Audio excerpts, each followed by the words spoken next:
Hey guys, it's Chelsea with WTI talking today about these Pooplunch, love that name, multi-pack eyelashes. Now this is their cat eye edition. So as you can see, I have them on my eyes and it was really easy to put these on. I did cut them at the bottom just a little bit because my eye is just a little bit smaller than what they have going here. So they are very customizable, as well as I don't need like an eyeliner on top of these to make it look more natural. Like if you're using these as va-va-voom as they are, you know that obviously this is not somebody's eyelashes, but the way that these are just so va-va-voom, I don't feel like they're too heavy. I do feel like they're just the perfect amount of like, hey, look at me, look at my eyes, look at my cat eye, and it really just works.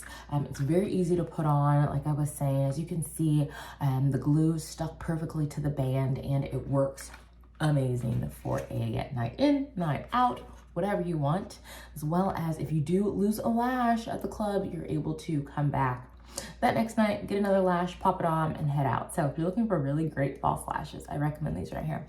And that's my point of view.